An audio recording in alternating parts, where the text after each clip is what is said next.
जनगण मन अधिनायक जय हे, भारत भाग्य विधाता, पंजाब सिंध गुजरात मराठा द्राविड उत्कल बंगा. A very good morning to one and all. My name is Himanshu Singh and I welcome all of you on my channel Dreamers IAS PCS. हाँ, आज हम लोग गुरुदेव रविन्द्रनाथ टैगोर के बारे में बात करेंगे, जिन्होंने हमारा नेशनल एंथम जनगण मन अधिनायक जय हे कंपोज किया है. और हाँ, आप फोटो में देख सकते हैं ये गुरुदेव रविन्द्रनाथ टैगोर हैं. और गुरुदेव रविन्द्रनाथ टैगोर साहब के सम्मान में हमारे माननीय प्रधानमंत्री मोदी जी ने भी कुछ उनके पद चिन्हों पे चलने का कार्य किया.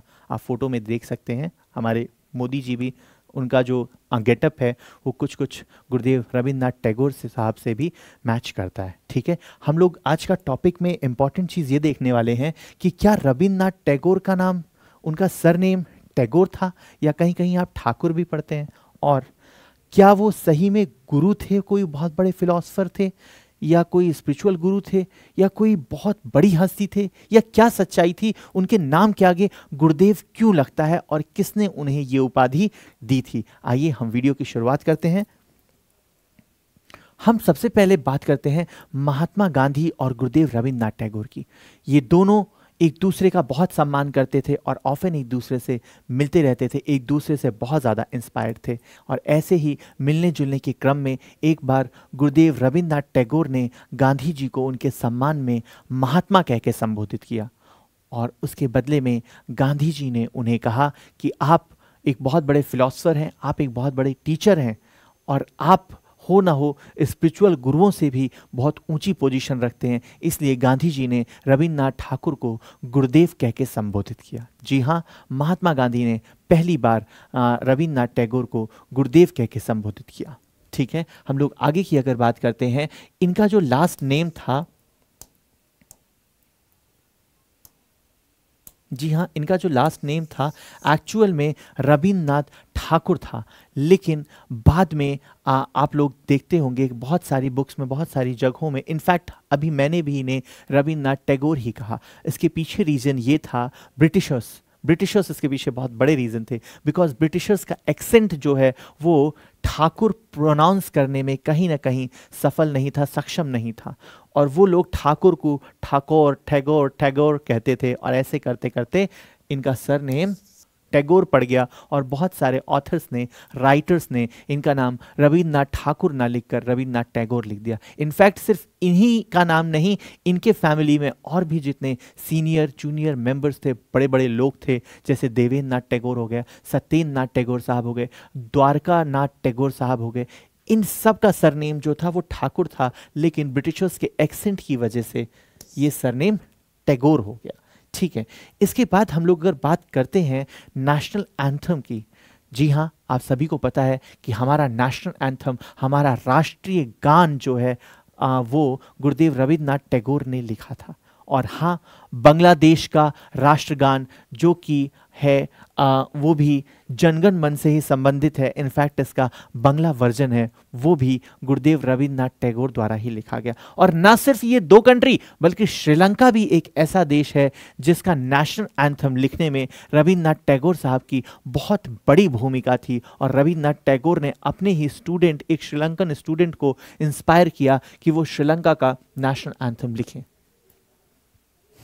आइए अब कुछ हम लोग रविन्द्रनाथ टैगोर साहब की लाइफ के बारे में जानते हैं, उनके बारे में कुछ हम लोग देखते हैं. तो बेसिकली अगर हम बात करें तो रविन्द्रनाथ टैगोर 1861 में कैलकाटा में बॉर्न हुए थे.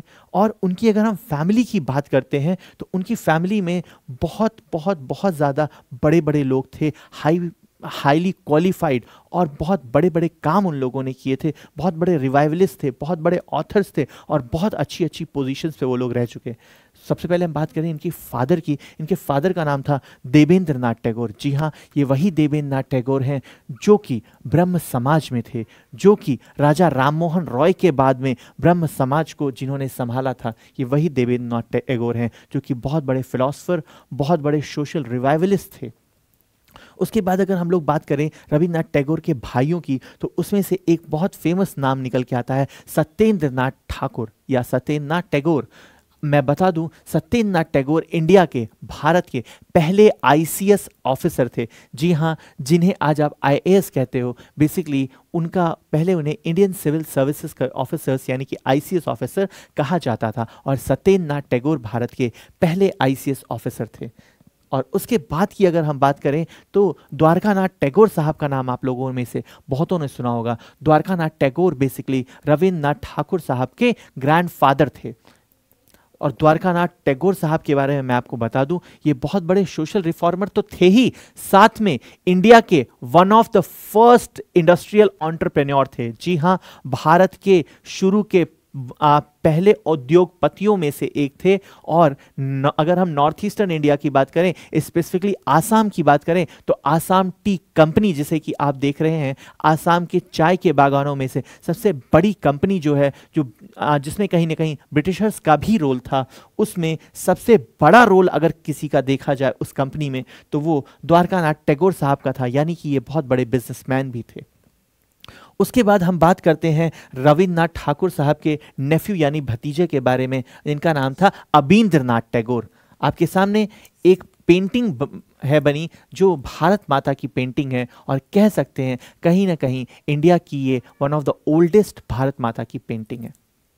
ये गुरुदेव रविन्द्रनाथ टैगोर की फैमिली के ही एक मेंबर थे, उनके भतीजे थे जिनका नाम था अबींद्रनाथ टैगोर। उन्होंने भारत माता का ये पोर्ट्रेट, ये पेंटिंग बनाई थी। इसकी आगे की अगर हम लोग बात करें, हम लोग अगर रविन्द्रनाथ टैगोर साहब की पोइट्रीज के बारे में बात करें, तो रविन्द्रनाथ टैगोर जब 8 साल के थे तो उन्होंने अपनी पहली पोइट्री, जिसे कि डिज़ायर या अभिलाषा नाम है उसका, ये उन्होंने अपने फादर की मैगजीन तत्वबोधिनी पत्रिका में इसका पब्लिकेशन किया। जी हाँ, तत्वबोधिनी सभा एक ऑर्गेनाइजेशन भी हुई है, एक सोशल रिफॉर्म ऑर्गेनाइजेशन भी हुई है ब्रह्म समाज के बाद।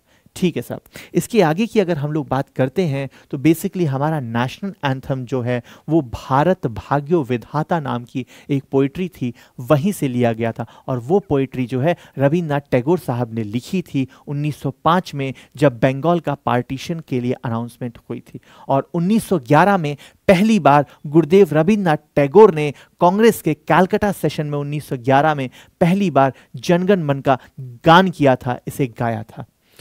उसके बाद अगर हम लोग बात करते हैं, 24 जनवरी 1950 का वो दिन था जिस दिन जनगण मन को हमारे नेशनल एंथम के रूप में एक्सेप्ट किया गया, अडॉप्ट किया गया था, और उसका हिंदी वर्जन में अडॉप्शन हुआ था।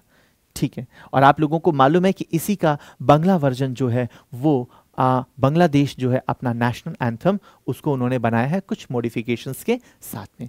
इसके बाद अगर हम लोग बात करें तो रविन्द्रनाथ टैगोर साहब ने 2000 से भी ज़्यादा सॉन्ग्स लिखे, और उन सॉन्ग्स का जो कंपाइलेशन है उसे रविंद्र संगीत नाम की एक बुक में रखा गया कंपाइल करके। उसके बाद अगर हम इनके कुछ बुक्स की बात करें तो गीतांजलि है, घारे बैरे है, गोरा है, और अगर हम बात करें, इनका एक बहुत फेमस सॉन्ग है, और अभी रिसेंटली एक मूवी आई थी जिसमें अमिताभ बच्चन साहब ने इस गाने को गाया, एकला चलो रे। तो फिर एकला चलो रे, मूव अलोन, मूव अलोन। अगर आपके साथ कोई नहीं है, कोई आपका साथ नहीं दे रहा, तो आप हिम्मत करिए और अकेले चलने का जज्बा रखिए, अकेले चलने की हिम्मत रखिए। आप देख सकते हैं गीतांजलि और एकला चलो रे। ठीक है, उसके बाद अगर हम इनके कुछ मेजर अवार्ड्स की बात करते हैं तो रविन्द्रनाथ टैगोर साहब को सबसे पहले नोबेल प्राइज 1913 में दिया गया था। जी हाँ, Rabindranath Tagore was the first non European of Nobel prize recipient. या आपने बिल्कुल सही सुना, रविन्द्रनाथ टैगोर पहले गैर यूरोपीय थे जिन्हें कि नोबेल पुरस्कार से 1913 में सम्मानित किया गया था। उसके बाद 1915 में ब्रिटेन के राजा या इंग्लैंड के राजा जॉर्ज 5 ने इन्हें नाइटहुड की उपाधि से सम्मानित किया था। जी हाँ, इन्हें नाइटहुड की उपाधि 1915 में दी गई थी, लेकिन 1919 में 13 अप्रैल 1919 को जब जलियांवाला बाग हत्याकांड हुआ और बेकसूर लोगों पर ब्रिटिशर्स ने गोली चलाई थी, इस चीज़ को रविन्द्रनाथ टैगोर ने बहुत क्रिटिसाइज किया, और वो ब्रिटिशर्स के इस कार्य से बहुत दुखी थे, और उन्होंने अपनी नाइटहुड की उपाधि को ब्रिटिशर्स को लौटा दी और बोला हमें इस उपाधि की कोई ज़रूरत नहीं, क्योंकि आप लोगों ने बहुत ही निंदनीय कार्य किया है। ठीक है। उसके बाद अगर हम बात करते हैं तो 1921 में एक बहुत फेमस, वर्ल्ड फेमस यूनिवर्सिटी, विश्व भारती यूनिवर्सिटी रविन्द्रनाथ टैगोर ने स्टैब्लिश करी। और बेसिकली रविन्द्रनाथ ठाकुर साहब की एक फिलॉसफी थी जो कि उसमें वो कहते थे कि जो ये मॉडर्न एजुकेशन है, वेस्टर्न एजुकेशन है, ये इंसान की क्रिएटिविटी को समाप्त कर दे रही है। बिकॉज उसका एक फिक्स करिकुलम है, एक फिक्स मेथड है कि आपको लिखना है, आपको याद करना है, रट्टा लगाना है, रट्टा लगाना है, रट्टा लगाना है, जितना रट्टा लगा सको आप लगाओ बिना सोचे समझे। अरे जो किताब में लिखा है सिर्फ वही ज्ञान आपके पास होना चाहिए? नहीं। रविन्द्रनाथ टैगोर साहब ने इसे क्रिटिसाइज किया और बोला कि इंसान के अंदर उसकी क्रिएटिविटी जगानी चाहिए। और उन्होंने आर्ट्स, म्यूजिक, क्राफ्ट्स के माध्यम से एजुकेशन को आगे ले जाने का काम किया। और आप लोग विश्व भारती यूनिवर्सिटी और अभी अगर आप देखें तो शांति निकेतन यूनिवर्सिटी, जो कि ये दोनों यूनिवर्सिटी कलकत्ता में हैं और ये दोनों ही कहीं ना कहीं रविन्द्रनाथ टैगोर साहब के द्वारा ही शुरू की गई थी। आप लोगों का बहुत बहुत शुक्रिया, आप सभी ने इस वीडियो को इतना प्यार दिया, इस चैनल को इतना प्यार दिया और इतने पेशेंसली सुना। आपसे रिक्वेस्ट है, प्लीज़ हमारे चैनल को लाइक करिए, कमेंट करिए, शेयर करिए और सब्सक्राइब करिए। Thank you so much.